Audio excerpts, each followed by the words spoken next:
सबको जय हिंद, है ना। स्टार्ट करते हैं। यूपी स्पेशल में बहुत कुछ अभी हुआ नहीं है। यूपी स्पेशल का जो ज्योग्राफी वाला सेक्शन है वो हम कर रहे हैं, मतलब अभी तक तो हम अकेले ही थे।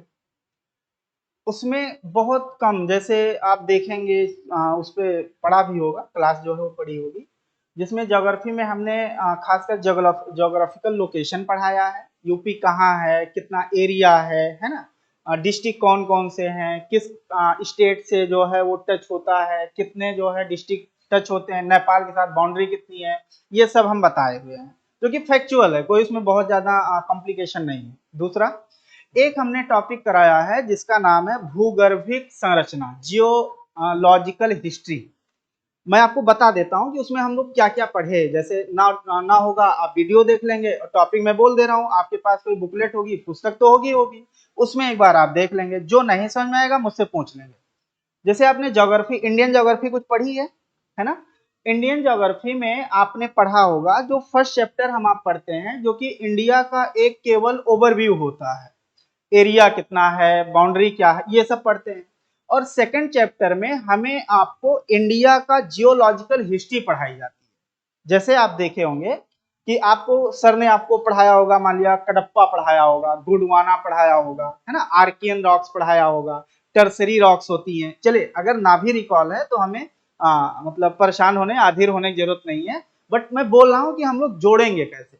वैसे जो हमारा अपना उत्तर प्रदेश है, हम आप जानते हैं कि उत्तर प्रदेश जो है, आइए समझा दें, थोड़ा सा बेसिक से पीछे से लेते हैं जिससे आप समझ सकें।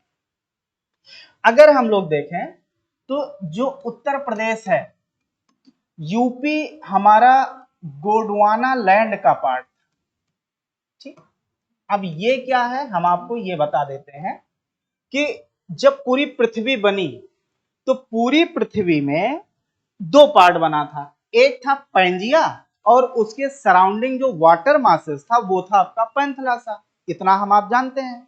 ये काम था आपका कार्बेनिफेरस में। जैसे जैसे इरा बढ़ा, क्योंकि हम आप जानते हैं कि जैसे हिस्ट्री में एक टेन्यूर होता है कि एंशिएंट का ड्यूरेशन ये है, मेडिवल का ड्यूरेशन ये है, मॉडर्न का ड्यूरेशन है ये है, ऐसे हमारे ज्योग्राफी में भी होता है कि एक पर्टिकुलर टाइम पीरियड में जितनी घटनाएं घटती हैं उसे एक स्पेसिफिक नाम दे दिया जाता है। जैसे अभी हमने बोला है, एक नाम होता है, जैसे प्री कैम्ब्रियन इरा सुने होंगे। प्री कैम्ब्रियन एक टर्म है, कैम्ब्रियन एक टर्म है प्री कैम्ब्रियन। तो कैम्ब्रियन का वर्ड बना है कार्बन से। ध्यान दीजिएगा, कैम्ब्रियन वर्ड किससे बना है? कार्बन से। और कार्बन किस में पाए जाते हैं? तो कार्बन पाए जाते हैं एलाइव चीजों में। एलाइव मतलब सजीव, सजीवों में। भाई कार्बन का सोर्स क्या होता है? सजीव होते हैं ना, जैसे हम आप हैं, हमारी बॉडी में कार्बन है, तो जितने जीव जंतु होते हैं वही आपके कार्बन के लिए रिस्पॉन्सिबल होते हैं। तो जिस इरा में जीव जंतुओं का आना पृथ्वी पर शुरू हुआ, कोई भी जीव रहा, चाहे वो आपका फ्लोरा हो, पेड़ पौधा हो, चाहे वो आपका फौना हो, मतलब जंतु हो, उसे कहते हैं कैम्ब्रियन पीरियड। ध्यान दीजिए। अब एक टर्म लगा प्री कैम्ब्रियन। तो प्री वर्ड कहां यूज होता है? प्री वर्ड वहां यूज होता है जहां पर उससे पहले की बात की जा रही है। बात समझ रहे ना? तो जब प्री कैम्ब्रियन बोला जाएगा, मतलब कैम्ब्रियन से पहले, मतलब जब जीव जंतु पृथ्वी पर नहीं थे उससे पहले। इतनी बात समझे? तो ऐसे प्री कैम्ब्रियन, जिसे पैलियोजोइक जो है इरा बोला जाता है, फिर जैसे हमने प्री कैम्ब्रियन, फिर कैम्ब्रियन, आगे हम आप बढ़े तो एक समय आया जिसे कहा गया कार्बेनिफेरस।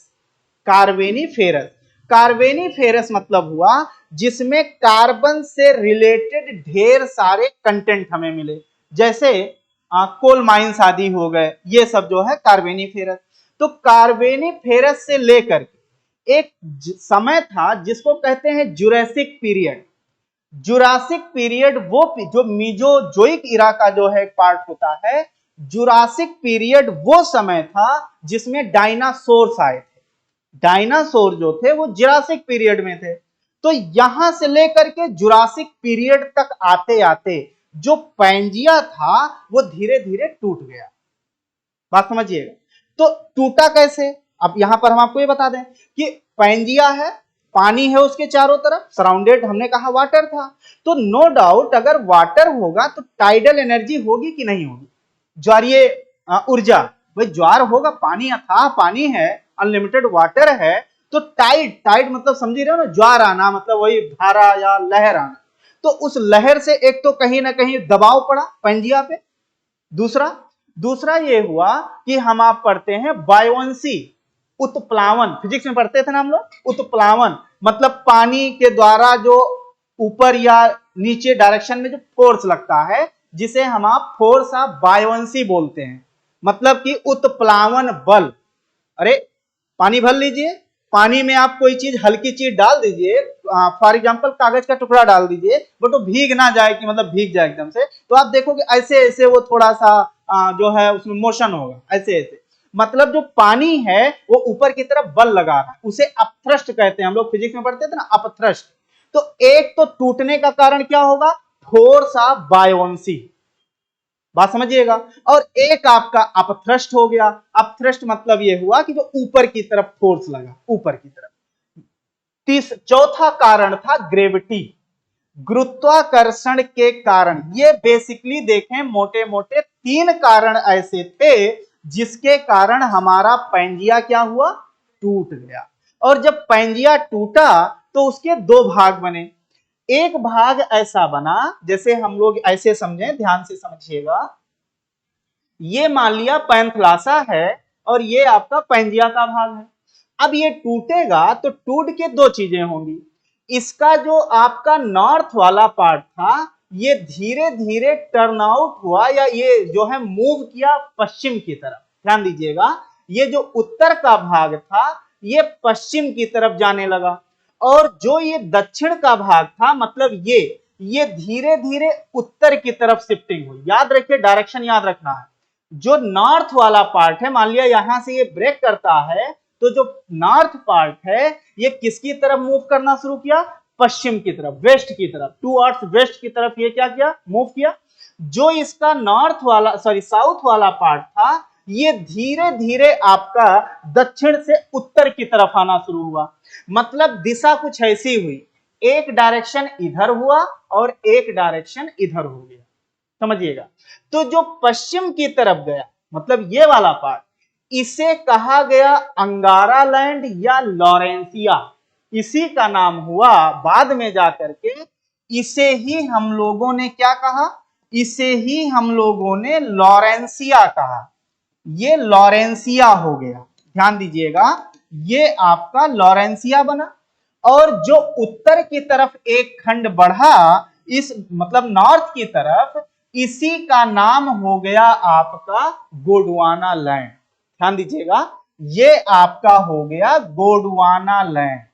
अब एक चीज ध्यान में रखना है, ये गोंडवाना लैंड होगा, कंफ्यूज नहीं होना, कहीं कहीं आपको उत्तर लिखा दिखेगा कि ये उत्तर चला गया, ये दक्षिण चला गया। हाँ भैया, ये जो साउथ वाला है ये धीरे धीरे नॉर्थ की तरफ थोड़ा शिफ्ट होगा, जहां था वहां से, ध्यान दीजिएगा, ये इक्वेटर तक आ जाएगा, जबकि इक्वेटर पे नहीं था, ये इक्वेटर से दक्षिण था, जो आपकी इक्वेटर लाइन है उससे काफी दक्षिण था, लेकिन ये होते होते आप देखिए इक्वेटर जो है, आप देखिए अफ्रीका से पास आउट होता है इक्वेटर, ध्यान दिया जाए, आप देखेंगे तो इक्वेटर आपका जो है कहां से पास आउट होता है, तो साउथ अमेरिका से होता है, ध्यान दीजिएगा, ठीक। और कुछ एशिया का पार्ट ले लीजिए, उधर जो है किरबाती आदि आप ले लीजिए तो वहां से जाता है, इंडोनेशिया आदि हम लोग कह सकते हैं। तो आप देखेंगे ये जो आपका उत्तर की तरफ बढ़ रहा है उसी का नाम हो गया गोंडवाना लैंड, और जो पश्चिम बढ़ा वो हो गया लॉरेंसिया, इसे ही आपको लिखा मिलेगा अंगारा लैंड, इसे ही अंगारा लैंड कहते हैं। अब ये जो पश्चिम की तरफ लॉरेंसिया गया था ये टूट करके 3 खंडों से बंट जाएगा, एक पार्ट यही टूट करके हो जाएगा एशिया कॉन्टिनेंट, जिसे हम आप एशिया कॉन्टिनेंट कहते हैं। एशिया है किसका भाग, लॉरेंसिया का, ध्यान में रखिएगा, एशिया लॉरेंसिया का पार्ट था, ठीक।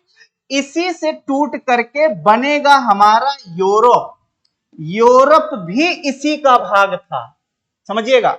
तीसरा पार्ट इसका बनेगा जिसे हम आप कहेंगे नॉर्थ अमेरिका। ध्यान दीजिए, ये कौन सा पार्ट होगा? North America. ये तीन पार्ट आपके ये थे किसके पार्ट? तो लॉरेंसिया का पार्ट था, मतलब कि अंगारा लैंड का पार्ट था, और बाद में यही आपके तीन कॉन्टिनेंट में कन्वर्ट हो गए। आई बात समझ में? तो ये तो इधर से बना। जो आपका गोंडवाना लैंड था जो थोड़ा नॉर्थ की तरफ शिफ्ट हो रहा था, ये भी कालांतर में टूट जाएगा। ये ट्रियासिक पीरियड आते आते ये भी टूट जाएगा, और जब ये टूटेगा तो ये टूट करके कुछ ये बनेगा। यही टूट करके नेक्स्ट आपके पेज पे बताते हैं, जो आपका गोंडवाना लैंड बनेगा, गोंडवाना लैंड, ये गोंडवाना लैंड जब टूटेगा तो इससे बनेगा आपका साउथ अमेरिका। याद रखिए, साउथ अमेरिका, इससे बनेगा साउथ अमेरिका। इसी से टूटकर बनेगा अफ्रीका। क्या बनेगा? अफ्रीका इसी का पार्ट होगा, अफ्रीका। इसी से टूट करके आपका बनेगा इंडियन पेनिनसुला वाला पार्ट, जो हम आप हैं, क्योंकि इंडिया का जो पेनिनसुलर पार्ट है, पेनिनसुलर पार्ट की हम आप जब बात करें, मतलब ये जो ये साउथ वाला पार्ट, ये सारा ये, तो इसी से टूटकर बना था इंडियन पेनिनसुला, इंडियन पेनिनसुला। अच्छा, हिंदी में दिक्कत तो मतलब दिक्कत तो नहीं है? पूछ लीजिएगा, हिंदी अंग्रेजी दोनों बताएंगे, कोई संकोच नहीं करना है। हाँ, तो अब हमारे लिए सब बराबर। और दूसरी बात यह है कि बहुमत के कारण अल्पमत का कभी भी अवहेलना नहीं होनी चाहिए। मेजॉरिटी के कारण कभी माइनॉरिटी को दबाया नहीं जा सकता। आ जाओ, तो इसको कहेंगे दक्षिणी अमेरिका, दक्षिणी अमेरिका। ये होगा अफ्रीका। राइटिंग ना समझ पाइएगा, एक आध दो दिन थोड़ा लगेगा। और उसके बाद आपका जो है इंडियन पेनिनसुला, भारतीय प्रायद्वीप कहा जाता है, भारतीय प्रायद्वीप। और फोर्थ पार्ट ये होगा जिसे हम आप ओशेनिया कहते हैं या ऑस्ट्रेलिया, है ना? ध्यान दीजिएगा, ओशेनिया जिसे हम आप कहते हैं क्या? ऑस्ट्रेलिया। क्योंकि आज भी आपको किताबों में ऑस्ट्रेलिया लिखा दिखेगा, क्योंकि जबकि वो पूरा क्या है? ओशेनिया है, समझिएगा। तो इसीलिए ऑस्ट्रेलिया और ओशेनिया आप थोड़ा ऑब्लिक करके लिख लीजिएगा कि अंडरस्टूड रहे।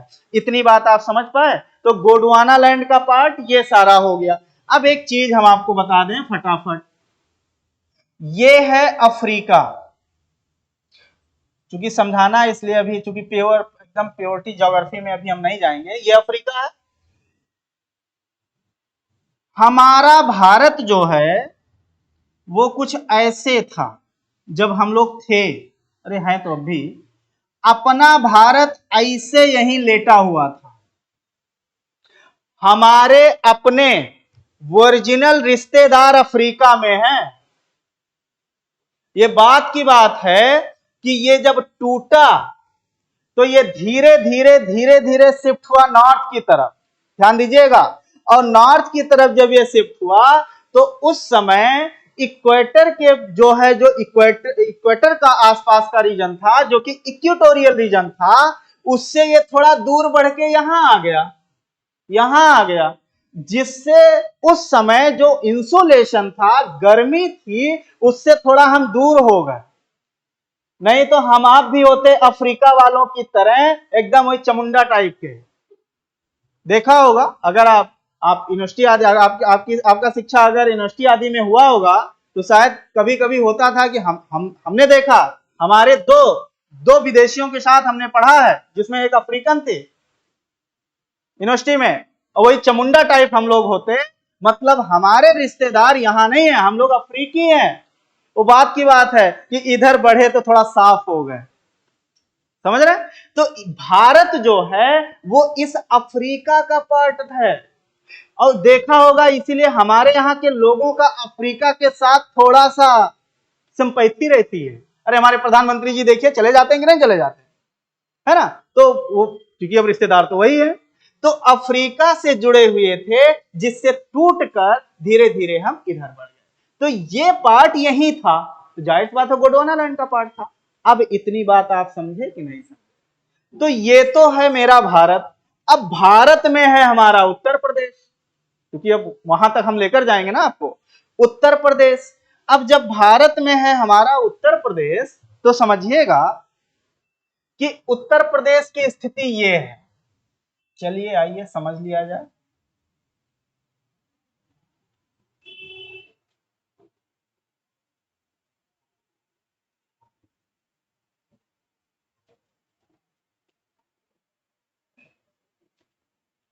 ये है हमारा उत्तर प्रदेश, ठीक। अब उत्तर प्रदेश में अगर हम इसकी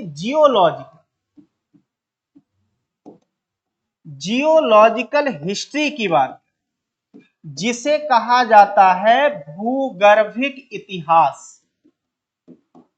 भूगर्भिक मतलब यह हुआ कि जो हमारी रॉक सिस्टम है, वो रॉक सिस्टम कैसे बना हुआ। आप जहां बैठे हुए हो, यहां पे रहन सहन, यहां पर एग्रीकल्चर, यहां पर जो हमारा हैबिटाट या जो है रहने की जो कला है, क्या हमारे भारत के या उत्तर प्रदेश के सभी क्षेत्रों में समान है? नहीं है ना, थोड़ा बहुत हमें डिफरेंस दिखेगा। बात समझिएगा। तो जियोलॉजिकल या भूगर्भिक इतिहास अर्थ ये होता है कि हमारे यहां चट्टान कैसी है, और जब पूरी पृथ्वी यूनिफॉर्मली नहीं बनी है तो मेरा भारत भी नहीं बना है, और मेरा भारत नहीं बना है मतलब मेरा उत्तर प्रदेश भी नहीं बना है। तो जब हम उत्तर प्रदेश की बात करते हैं जियोलॉजिकल हिस्ट्री में, तो उत्तर प्रदेश को 5 प्रकार के रॉक सिस्टम में बांटा जाता है। भूगर्भिक इतिहास, वह इतिहास जो किसी क्षेत्र के रॉक सिस्टम को डिफाइन करता है, चट्टान का जो क्रम है उसे परिभाषित करता है, उसे हम आप क्या कहते हैं, उसे हम आप भूगर्भिक इतिहास कहते हैं। आप यहां बैठे हैं, मैदानी क्षेत्र में बैठे हैं, ये अवध का मैदान है। आप चले जाओ बुंदेलखंड, बुंदेलखंड आप चले जाओ, बांदा, झांसी, मिर्जापुर वाला रीजन, चित्रकूट वाला रीजन, ये सब आप रीजन ले लो। जैसी व्यवस्था यहां है वहां आपको नहीं दिखेगी।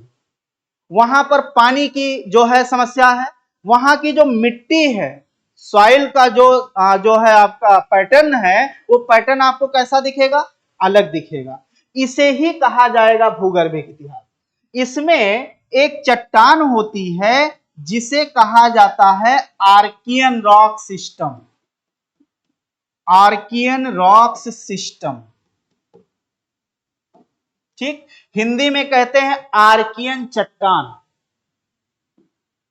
आर्कियन चट्टान इसे कहते हैं, ठीक। दूसरा, आर्कियन चट्टान के बाद हमारा जो है होता है, जिसे हम आप कहते हैं गोंडवाना। नाम सुना होगा गोंडवाना, अभी जो हमने नाम लिया है गोंडवाना रॉक्स, ये हमारे लिए इंपॉर्टेंट हो जाती है। नाम हम लोग लेंगे विंध्यन या विंध्य रॉक्स, विंध्य रॉक्स।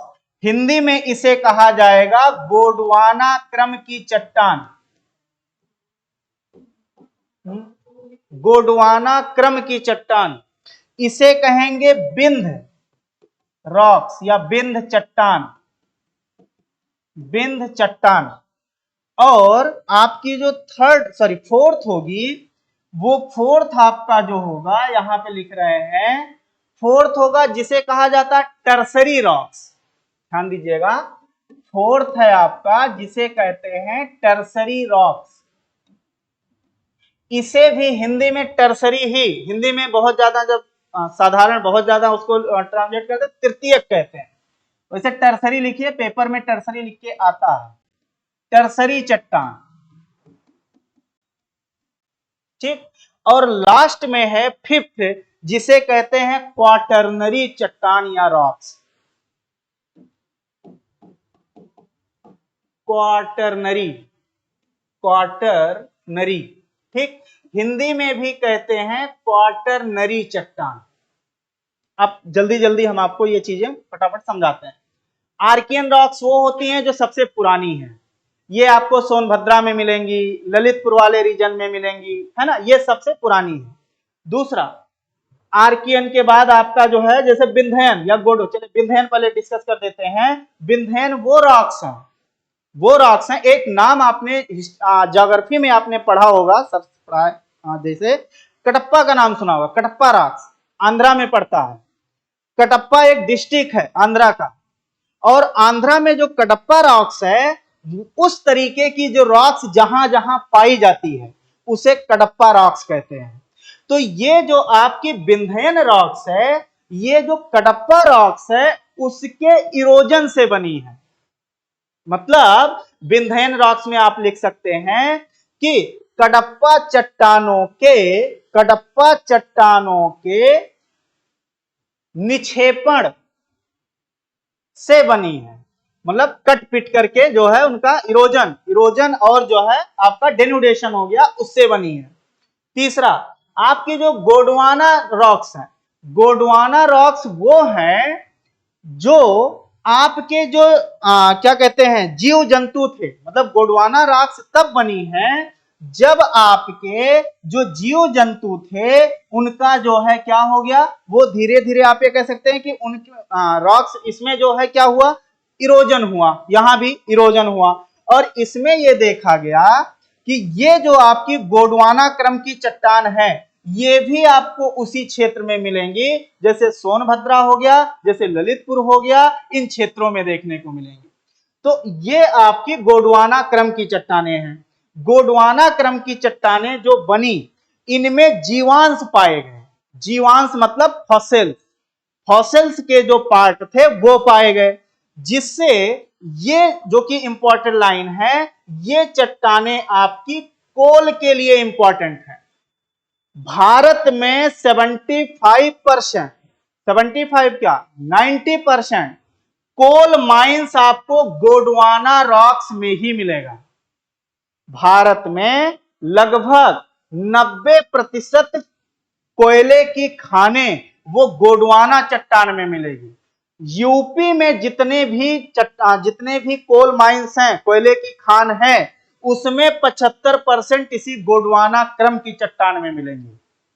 भारत में 90% हमने कहा कि जो कोल है वो आपको गोंडवाना रॉक्स में मिलेंगी, ठीक। और उत्तर प्रदेश में 75% कोयला इसी गोंडवाना वाला जो रीजन यूपी में आएगा वहां आपको। भारत का जब ले लोगे तो 90%, पेपर में क्वेश्चन आ चुका है। और जब यूपी की बात करेंगे तो थर्ड, मतलब कि थर्ड फोर्थ, 4 में से 3 भाग कोयले का इसी गोंडवाना क्रम में आपको मिलेगा। उत्तर प्रदेश में हाँ, कडप्पा जो है ये रीजन है आंध्रा का। कडप्पा जो है इसका लोकेशन आंध्रा में है। दूसरा, अब नेक्स्ट पॉइंट आप ध्यान दीजिएगा कि जो अभी हमने कहा कोल आपको कहां मिलेगा, गोंडवाना रॉक्स में। बहुत इंपॉर्टेंट ये फैक्ट है, बहुत इंपॉर्टेंट ये फैक्ट है, हमें आपको ध्यान में रखना है। तो यहां पर ये मिलेगा। उसके बाद आप देखिए अपने यहां कोयले का जो माइंस है यूपी में, वो सोनभद्रा वाला जो बेल्ट है, ये जो आप देख रहे हैं, ये सिंगरौली कोल माइंस का जो रीजन है सिंगरौली, वो इसी सोनभद्र में, ये रीजन में यहां पे आपको मिलेगा। ये रीजन कोयले के लिए ज्यादा जो है इंपॉर्टेंट है। नाम सुना होगा झरिया का, झरिया है झारखंड में, ठीक, पहले बिहार में हुआ करता था। तो झरिया भी इसी गोंडवाना का पार्ट है, क्योंकि अपने यहां तो है नहीं। तो कोयला अपने यहां का हो चाहे पूरे भारत का हो, वो इसी गोंडवाना वाले रॉक सिस्टम में आपको देखने को मिलेगा। आई बात समझ में। उसके बाद है आपका टर्सरी रॉक्स, वो रॉक्स हैं जिनके द्वारा हिमालयन रेंज का ओरिजिन या निर्माण फॉर्मेशन हुआ। ध्यान दीजिए, टर्सरी वाली बात बता देते हैं।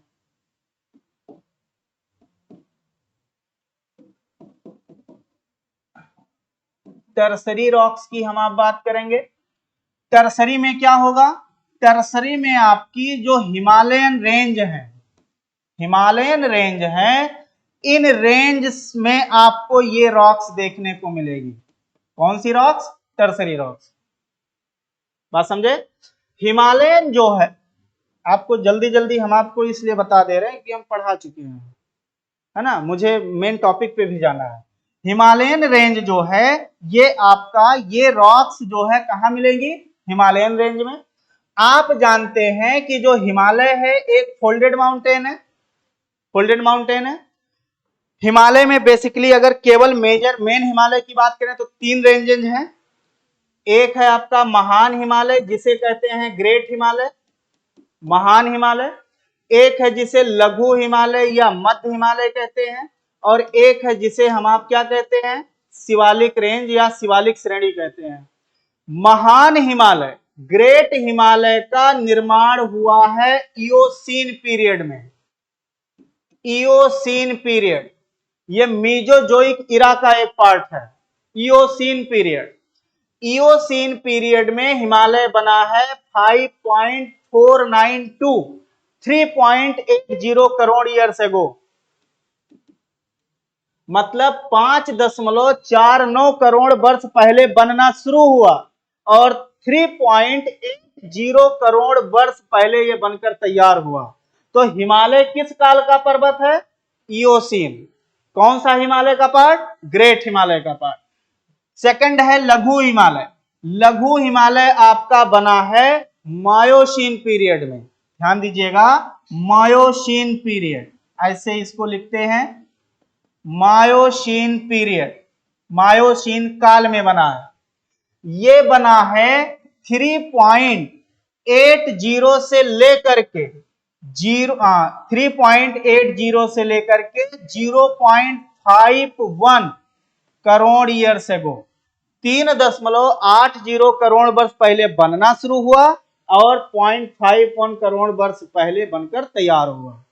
और लास्ट जो शिवालिक है, भारत की सबसे नवीन पर्वत श्रृंखला है, new mountain range in India. Important question है, पेपर में पूछा जाता है।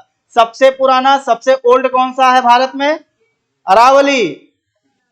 भारत ने पूछा है सबसे पुराना, सबसे old mountain Aravalli, located in Rajasthan.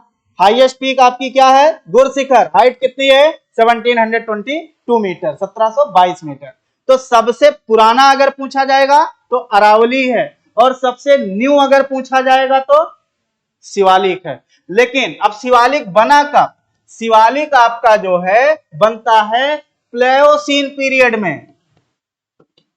Pliocene period ये बोला जाता है, प्लायोसीन पीरियड, प्लायोसीन काल में बना है।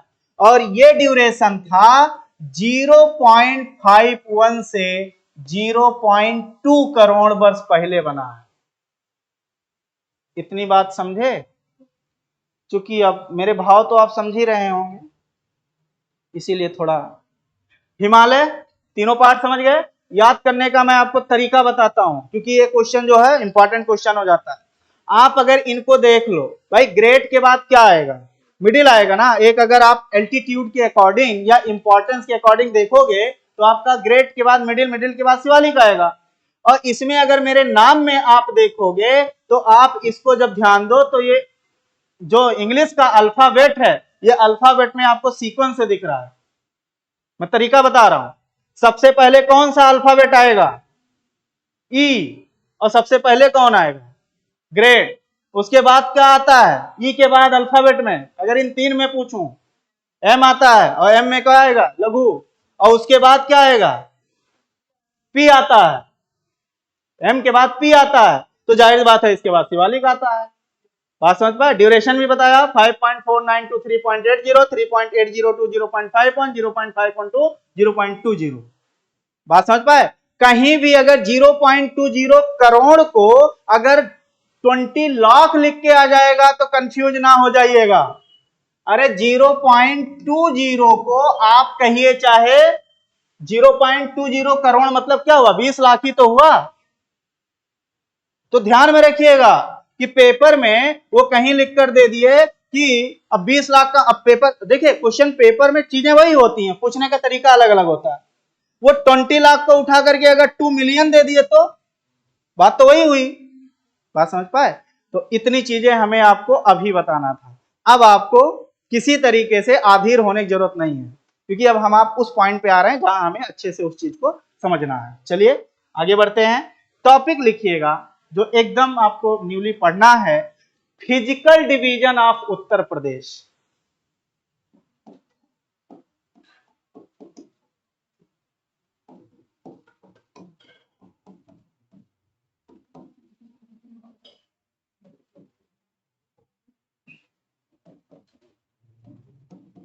Physical division of Uttar Pradesh, आ जाइए।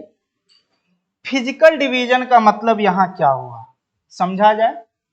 फिजिकल डिवीजन मतलब यह हुआ कि जो आप देखकर किसी में डिफरेंशिएट कर सके। जियोलॉजिकल स्ट्रक्चर क्या बताता था कि आंतरिक भाग कैसा है, अंदर कैसी चट्टान है। जब आप उत्तर प्रदेश का फिजिकल डिवीजन देखोगे तो मतलब यह हुआ सरफेस कैसा है। इसमें किसी का घर अगर लखीमपुर खीरी की तरफ, पीलीभीत लखीमपुर वाला जो बेल्ट है, और वहां से आप चले जाइए नेपाल होते हुए आप चले जाइए कुशीनगर तक, पीलीभीत से होते हुए लखीमपुर, पीलीभीत लखीमपुर बहराइच श्रावस्ती से होते हुए, महाराजगंज से होते हुए आप कुशीनगर तक चले जाइए, वो रीजन आप देखोगे तो वो रीजन ऐसा है जहां पे मॉइस्चराइजेशन बहुत ज्यादा रहता है। मतलब वहां पे पानी का कंटेंट या जो है पानी का जो है कोलैबोरेशन बहुत दिखेगा, मतलब पानी बहुत इकट्ठा रहेगा। एक बात, किसी का घर अगर हो उधर चित्रकूट, बांदा, है ना, झांसी, ये रीजन हो, जालौन वाला रीजन हो आपका, मिर्जापुर हो, ये रीजन जिसका घर होगा तो वहां पर वो देखेगा कि बारिश बहुत कम, पानी की जो है डिफिशियंसी बनी रहती है, खेती करने का पैटर्न अलग होगा, वहां वो चीजें जो है वो क्रॉप प्रोडक्शन किया जाएगा जिनको पानी की रिक्वायरमेंट कम होगी। एक बात समझिएगा। अब आप बताओ, आप हिमालय से सटे हुए डिस्ट्रिक्ट को आप देख करके और फिर आप साउथ में चले जाओ विंध्यन वाला रीजन, मतलब वही झांसी और जो है ये आपका मिर्जापुर और चित्रकूट बांदा वाला रीजन, आपको कुछ अलग दिखेगा कि नहीं दिखेगा बताइए? दिखेगा ना। कोई चला जाए इलाहाबाद, कानपुर, ये रीजन, कन्नौज वाला रीजन ले ले, एक रीजन ये। दूसरा, अगर आप देखेंगे तो चले जाइए बरेली की तरफ, बरेली, शाहजहांपुर, है ना, सहारनपुर से नीचे का रीजन। आप जब देखोगे तो अलग अलग क्षेत्रों का बनावट अलग अलग दिखेगा, और जब बनावट अलग होगी, अपर सरफेस अगर अलग होगा तो नो डाउट हमारा इकोनॉमिक एक्टिविटी अलग होगी, मतलब खेती हम अलग कर रहे होंगे, हमारा वहां पर जो पॉपुलेशन डेंसिटी है वो अलग होगा, नो डाउट।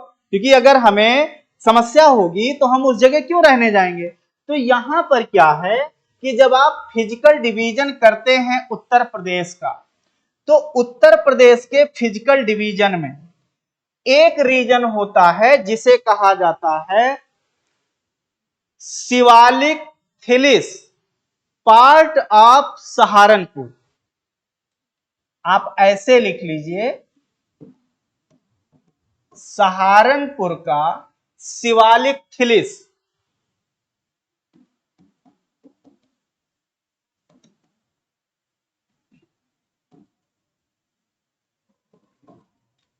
शिवालिक फुटथिलिस, फुटथिलिस इसे कहते हैं। फुटथिलिस मतलब होता है तलहटी, फुटथिलिस ये होगा जिसे कहा जाता है तलहटी। तो एक तो ये हम आप पढ़ेंगे जो सहारनपुर में मिलेगा, सहारनपुर का शिवालिक तलहटी, ये आप पढ़ेंगे। नेक्स्ट जो हम आप पढ़ेंगे वो होगा आपका भाबर एवं तराई,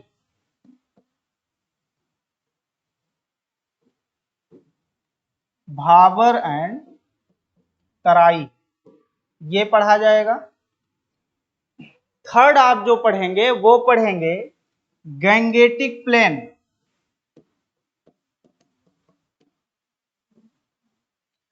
और फोर्थ जो हम आप पढ़ेंगे वो है आपका साउथ प्लेट्यू, साउथ प्लेट्यू। इसे कहते हैं दक्षिण का पठार, ठीक। इसे कहते हैं गंगा का मैदान, गंगा का मैदान। ये है आपका भाबर एवं तराई, भाबर एवं तराई। तो उत्तर प्रदेश का जो भौतिक विभाजन है, फिजिकल का अर्थ होता है भौतिक विभाजन, भौतिक विभाजन। ये आपके चार पार्ट होते हैं। अब एक चार हम लोग जो है वो एक्सप्लेन कर लेते हैं कि चले आगे बढ़े। इसको ध्यान दीजिए। पहले तो हम आपको मैपिंग के थ्रू सारी चीजें बता देते हैं, क्योंकि मैपिंग का ही जो है वो बहुत इंपॉर्टेंस है।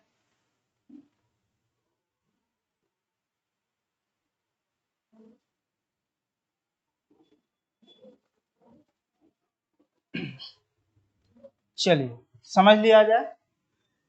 ये है आपका शिवालिक, इसको हमने जो है वो शिवालिक मान लिया है। ये पूरा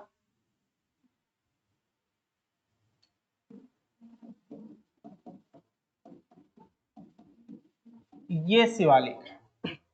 अब इस रीजन में ध्यान दीजिए, ये जो डिस्ट्रिक्ट आप ये देख रहे हैं इसी का नाम है सहारनपुर।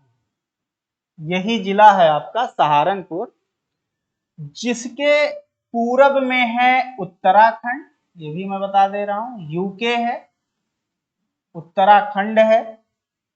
जिसके उत्तर में मतलब इधर हिमाचल प्रदेश है, ध्यान दीजिएगा, इसके उत्तर में आपका हिमाचल प्रदेश है। इधर आप देखेंगे इस डायरेक्शन में तो आपको हरियाणा दिखेगा, हरियाणा। ये तो हमने इसके सीमावर्ती डिस्ट्रिक्ट्स बताए। अब समझिएगा, यहां पर ये जो रीजन आप देख रहे हैं ये वाला रीजन, एक ये और एक ये, इसे ही कहा जाता है हिमालय का तलहटी रीजन।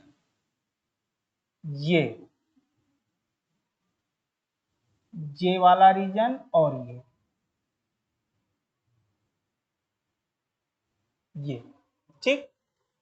तो ये पूरा रीजन जो है यही है आपका फर्स्ट पार्ट, सहारनपुर का शिवालिक तलहटी।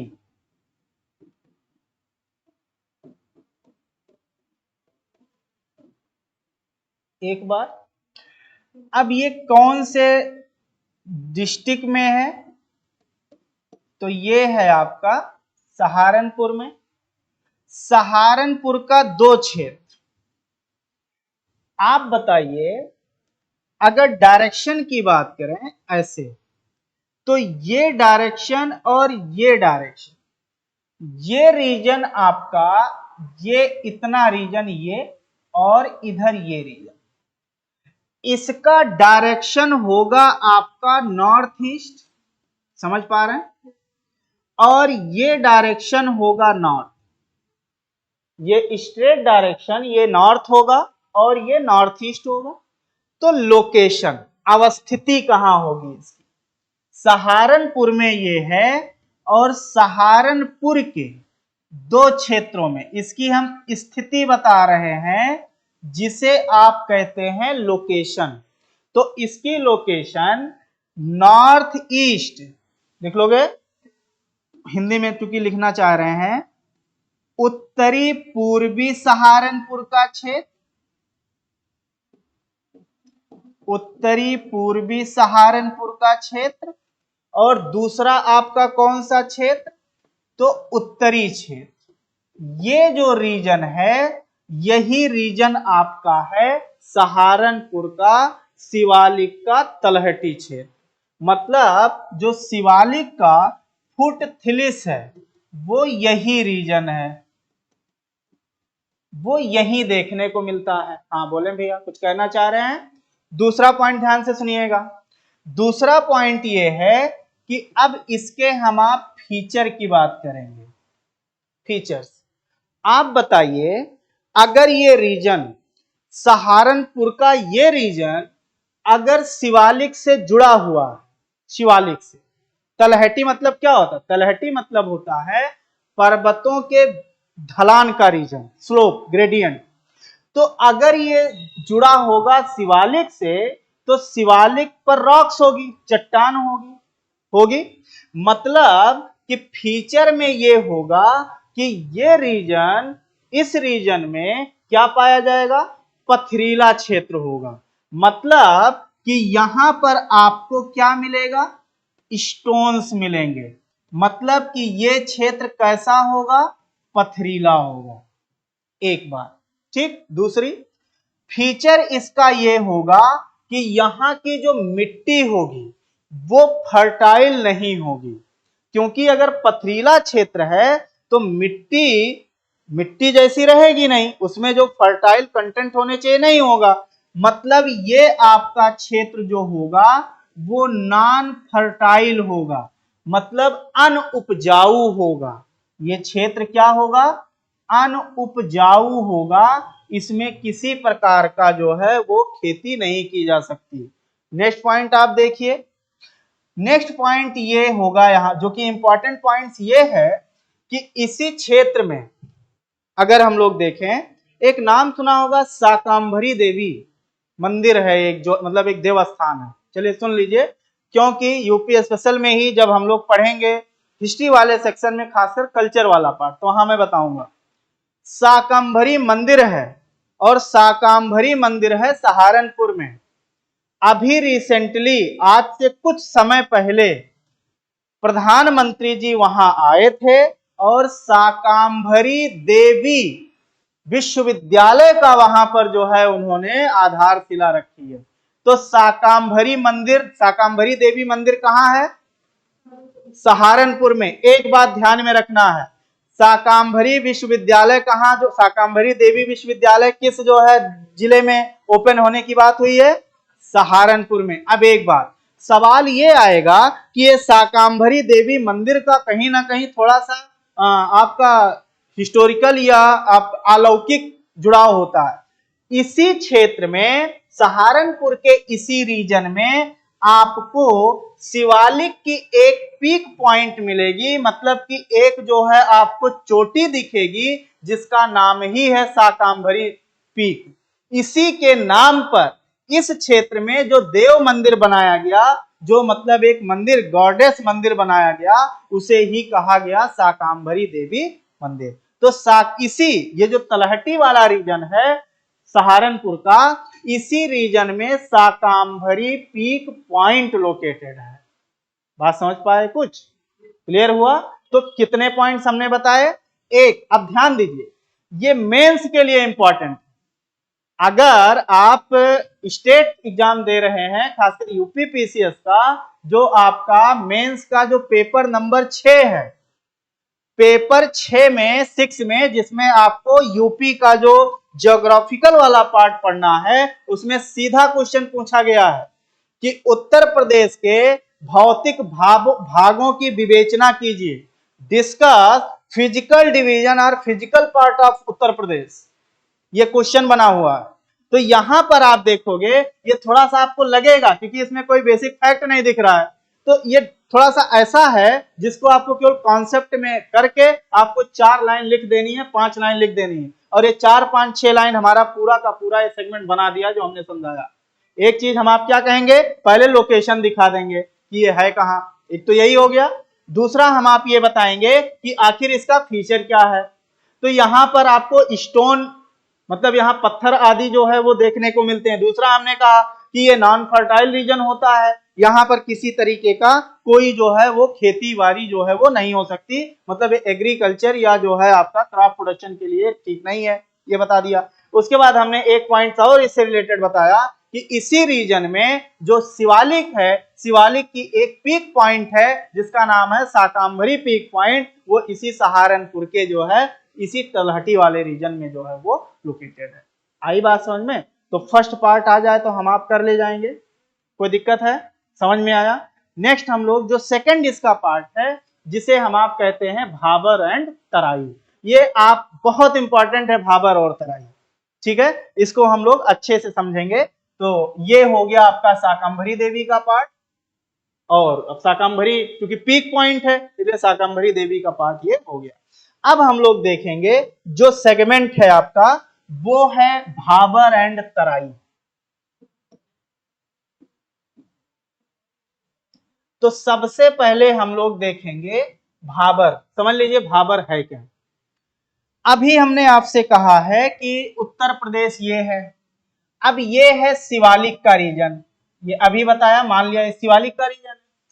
आप जैसे पर्वत से नीचे आओगे, माउंटेन से नीचे आओगे, तो नो डाउट कुछ दूर तक आपको माउंटेन का इफेक्ट जरूर दिखेगा। किसी आप कंकरीले पथरीले क्षेत्र से निकलो तो ऐसा तो है नहीं कि जैसे निकलेंगे जस्ट आपको एकदम अलग तरीके की चीजें दिखेंगी, एक समय के बाद दिखेंगी, धीरे धीरे वो चीज डाइल्यूट होगी। तो यहां पर क्या है कि शिवालिक का जो फुट है, मतलब उसका बेस आधार, ये मान लिया ये शिवालिक का आधार है। इस शिवालिक के आधार से सहारनपुर के इस रीजन से लेकर के और ऐसे ये जो हमने एक आपको ये बेल्ट जो बनाने की कोशिश की, ऐसे ये जो बेल्ट आप देख रहे हैं, ये वाली बेल्ट, ये शिवालिक का जो फुट रीजन है वहां से लेकर के लगभग 8 to 16 किलोमीटर की रेंज में चौड़ाई इसका जो है वो लगभग, मान लिया ये शिवालिक है, शिवालिक का ये जो है मतलब वो है फुट है, बेस है, यहां से लेकर के उत्तर दक्षिण की तरफ लगभग 8 to 16 किलोमीटर की रेंज की जो बेल्ट है, पट्टी है, इसी पट्टी को कहा जाता है भाबर। बात समझे? तो सबसे पहले हमने आपसे कहा कि इसका जो है वो लोकेशन क्या है, ध्यान दीजिए। तो लोकेशन क्या है? लोकेशन ये है कि 8 to 16 किलोमीटर बेल्ट, ये बेल्ट है, और शिवालिक जो है, शिवालिक के किधर है? तो शिवालिक के साउथ में, दक्षिण में जो ये एक आपको पूरा बेल्ट दिखता है उसे ही कहा जाता है भाबर। ये तो लोकेशन हुआ। मतलब अगर आप समझें तो ऐसे समझ सकते हैं कि ये आप मान लीजिए ये शिवालिक है, शिवालिक है, और ये जो आप देख रहे हैं ये एक रेंज, इस रेंज ये जो रीजन है ये आपका यही होता है भाबर, ठीक है। नेक्स्ट पॉइंट, अगर आप देखें तो कौन कौन से क्षेत्र में, डिस्ट्रिक्ट में, तो इधर आप ले लीजिए सहारनपुर, नॉर्थ में इसका लोकेशन नॉर्थ में कहां से है? तो सहारनपुर से उत्तर में, मतलब नॉर्थ में ये स्टार्ट होता है कहां से? सहारनपुर से। सहारनपुर से आप निकलिए, पीलीभीत पहुंचिए, पीलीभीत, क्योंकि रीजन हम जल्दी जल्दी आपको बताएंगे, पीलीभीत, लखीमपुर, बहराइच, श्रावस्ती, बलरामपुर, ठीक। आगे आप पढ़ेंगे तो सिद्धार्थनगर, महाराजगंज होते हुए आप कुशीनगर तक चले जाइए, ध्यान दीजिएगा।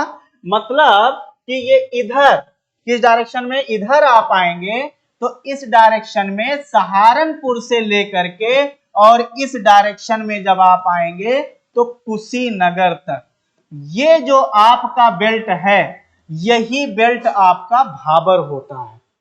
बात समझ पाए? तो इसका जो एक्सटेंड है, एक्सटेंड ध्यान दीजिएगा, एक्सटेंड इसका कहां कहां हमने बताया? सहारनपुर, लिख सकते हैं सहारनपुर। एक्सटेंड इसका पीलीभीत का रीजन, पीलीभीत, उसके बाद इसका जो है रीजन आपका लखीमपुर का रीजन, लखीमपुर, थोड़ा आप बहराइच का रीजन ले लीजिए, बहराइच, श्रावस्ती, बलरामपुर, सिद्धार्थनगर, महाराजगंज और चले जाइए कहां तक, तो कुशीनगर तक।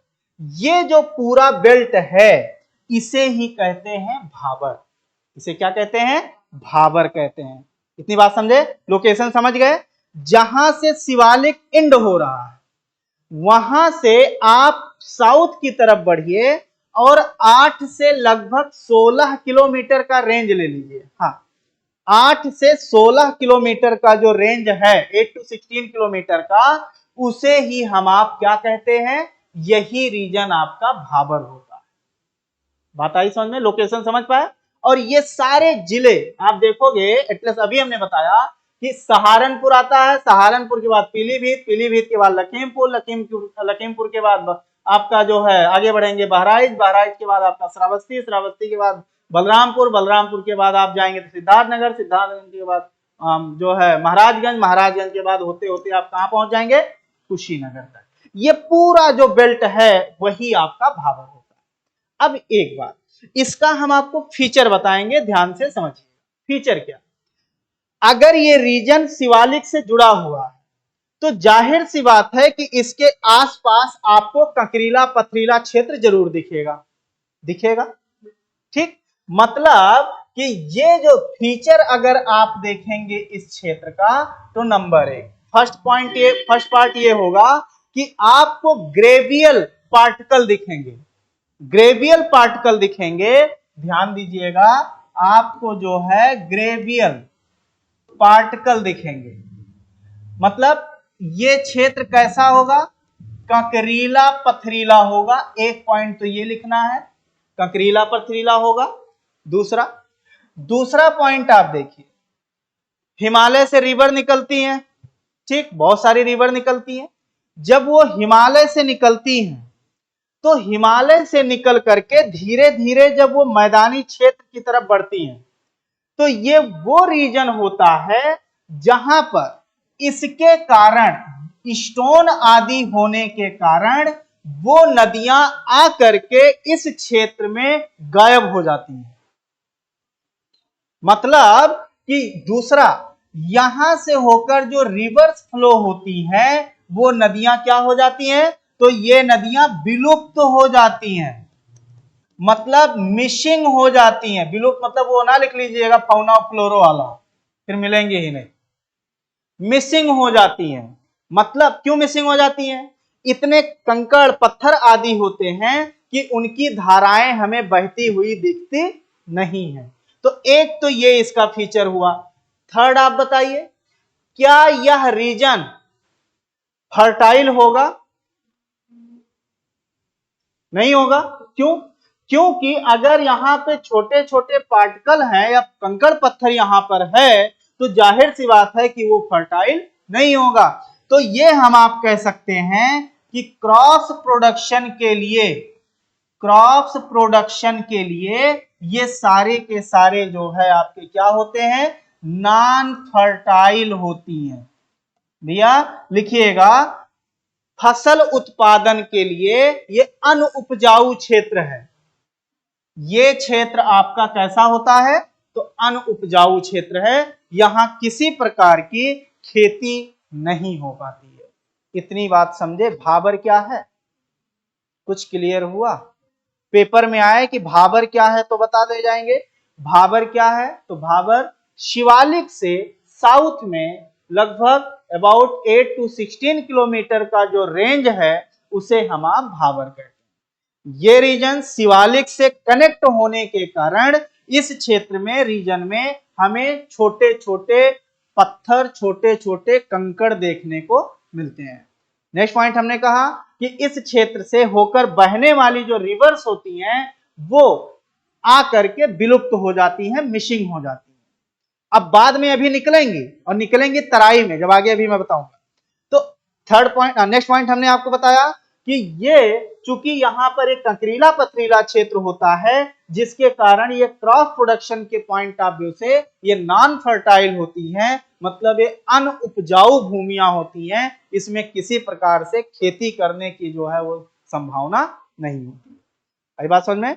तो ये था आपका क्या, ये था आपका भाबर का क्षेत्र। इसके बाद होता है तराई का क्षेत्र। कौन सा क्षेत्र होता है? तो वो होता है आपका तराई का क्षेत्र। ठीक जी, हाँ बस हम छोड़ने वाले हैं। चलिए ठीक है, कुछ चीजें समझ गए हैं। तो अब हम लोग जो है नेक्स्ट जो टॉपिक है वो हम लोग कवर करेंगे कल। ठीक है, और कल जो है इसी के आगे का टॉपिक जो है अब आराम से हम आपको सारी चीजें बताएंगे, और जितना जैसे हम आपको बताएंगे घर पे एक बार आपको रिवाइज करते हुए जो है वो चलना है। ठीक है, चलिए मिलते हैं हम लोग ब्रेक के बाद। जय हिंद।